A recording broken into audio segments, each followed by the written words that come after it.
Alhamdulillah rabbil alamin wal 'aqibatu lil muttaqin wala 'udwana illa 'alal zalimin. Asyhadu an la ilaha illallah wa asyhadu anna Muhammadan 'abduhu wa rasuluh. Allahumma salli wa sallim wa barik ala sayyidina Muhammadin wa ala alihi wa ashabihi ajma'in. Fa ya ibadallah, usikum wa nafsi bi taqwallah faqad fazal muttaqun.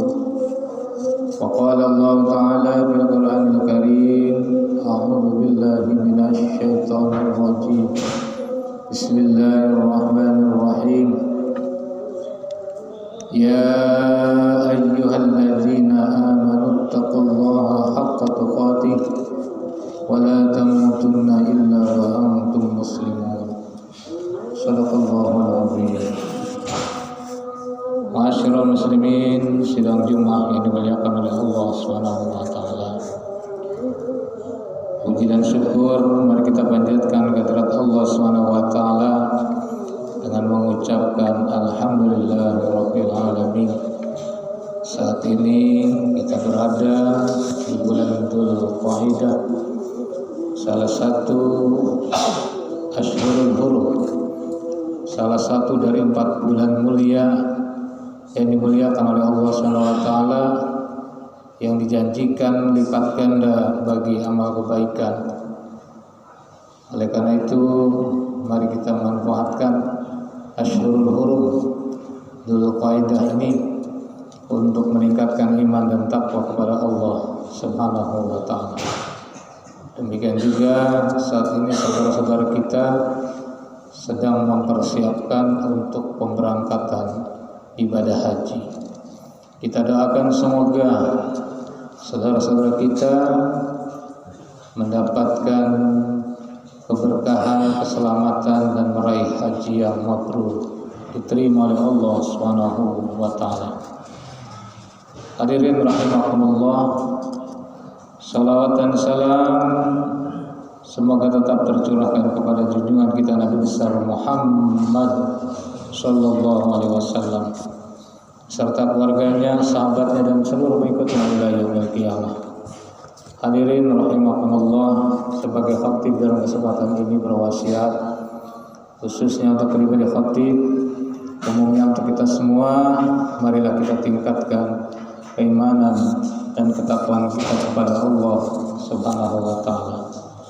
Allah berfirman, ya ayyuhalladzina amanu, wahai orang-orang yang beriman, ittaqullah, bertakwalah kepada Allah haqqa tuqatih, dengan takwa yang sebenar-benarnya.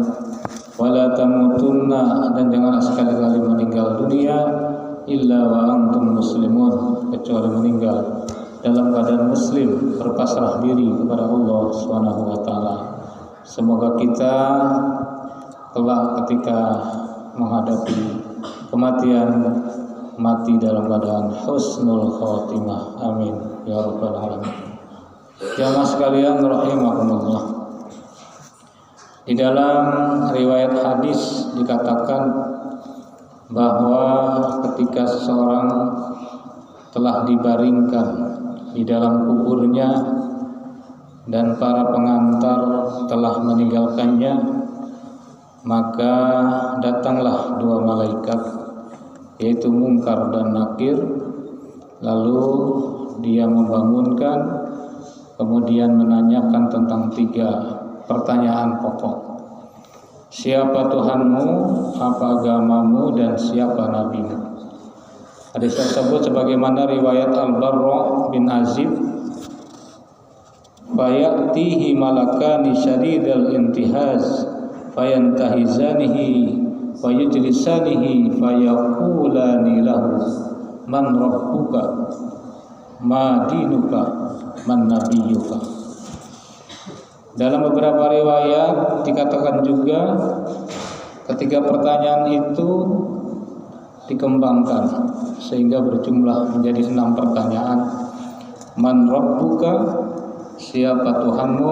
Man ma dinuka, apa agamamu, man nabiyuka, siapa nabimu, ma kitabuka, apa kitabmu, aina kiblatuka, di mana kiblatmu, man ikhwanuka, siapa saudaramu. Hadirin rahimahullah, ke-6 pertanyaan di atas tampaknya seperti sepele, mudah untuk dijawab. Namun sebenarnya tidak demikian. Mengapa? Sebab semua bergantung pada amal masing-masing semasa hidupnya. Ketika seorang sudah dibaringkan di dalam kubur, ia sendirian tanpa seorang pun yang menemani. Sementara malaikat menyapa dengan garang sambil menarik orang itu agar berposisi duduk. Kemudian malaikat mengajukan 6 pertanyaan tadi. Mereka yang senantiasa melaksanakan sholat 5 waktu, terlebih yang suka sholat berjamaah di masjid, sesungguhnya mereka telah memegang kunci jawaban, telah memegang kunci menjawab 6 pertanyaan malaikat Munkar dan Nakir. Kalau kita camkan, definisi sholat adalah serangkaian kegiatan ibadah yang dimulai dengan takbiratul ihram dan diakhiri dengan salam. Maka kita dapati kata pertama yang wajib diucapkan dalam sholat adalah Allah, yakni dalam takbiratul ihram, Allahu Akbar. Jika dalam sehari semalam kita melakukan sholat 5 waktu, maka kita akan menyebut Allah dalam takbiratul ihram sebanyak 5 kali.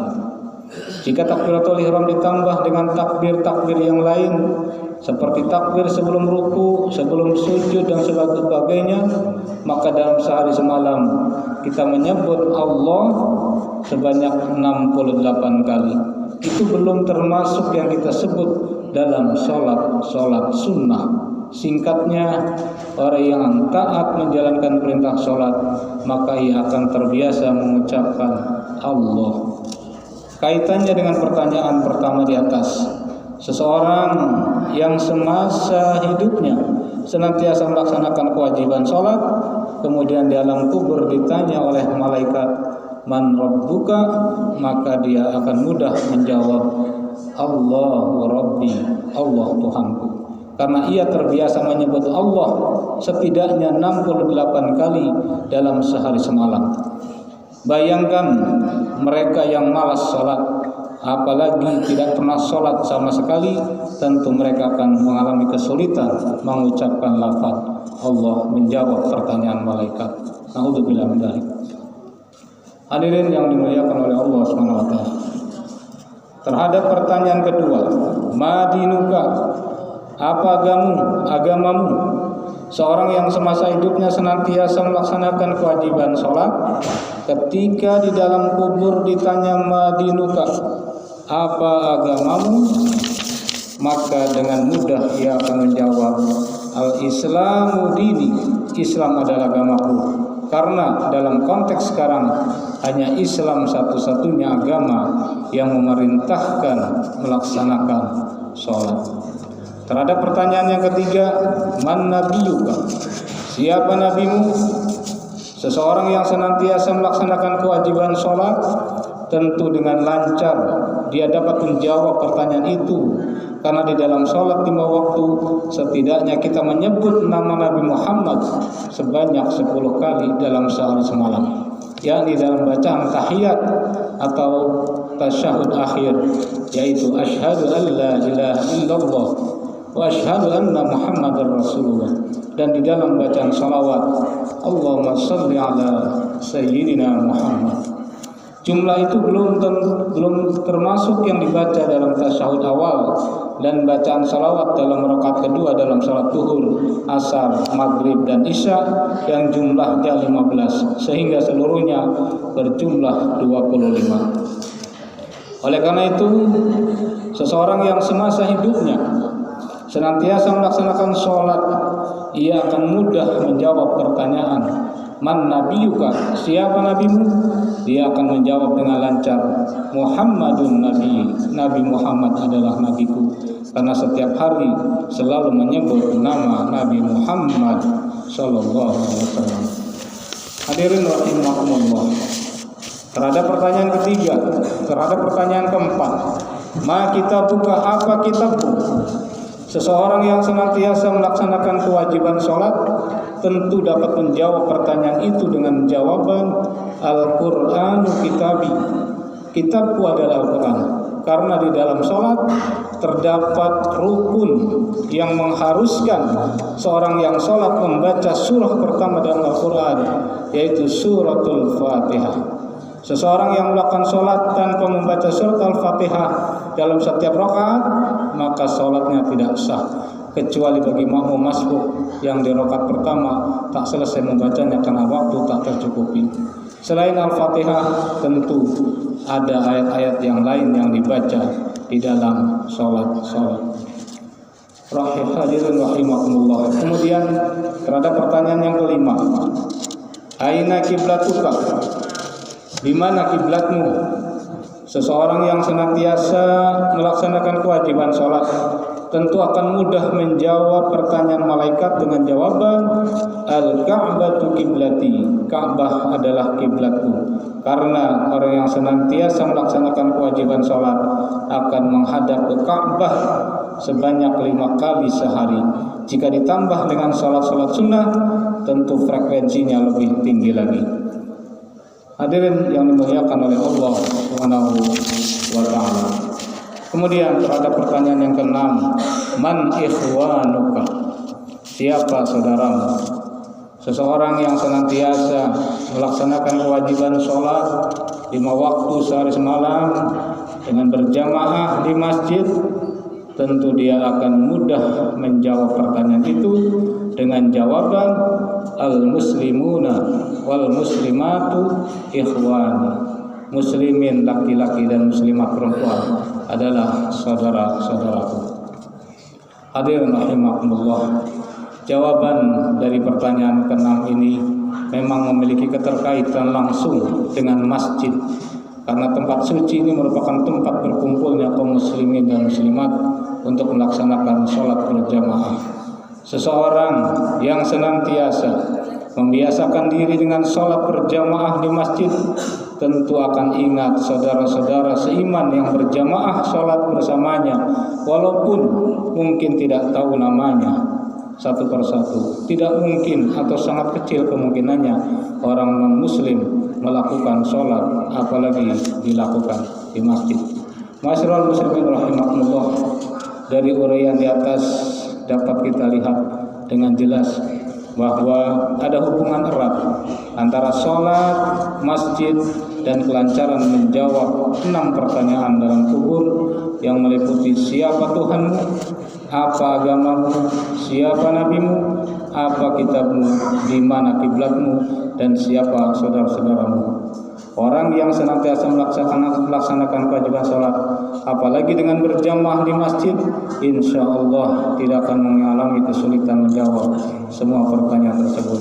Mudah-mudahan kita diberikan keteguhan hati oleh Allah Subhanahu wa taala, sebagaimana sering didoakan oleh orang yang mengadakan penguburan jenazah, sabbatakallah bil qaulis sabit. Semoga Allah teguhkan dengan keimanan yang kokoh. Masyaallah muslimin rahimakumullah, mudah-mudahan kita semua diberikan hidayah oleh Allah Subhanahu wa taala untuk terus menjaga salat 5 waktu kita. Kita jaga salat berjamaah, kita makmurkan masjid, kita makmurkan mushola dimanapun kita berada. Demikian, semoga bermanfaat. Barakallahu li wa lakum fil Qur'anil azim wa nafa'ani wa iyyakum bima fihi minal ayati wa dzikril hakim. Wa taqabbal minni wa minkum tilawatahu innahu huwas samiul alim. Aqulu qawli hadza fastaghfiruh innahu huwal ghafurur rahim.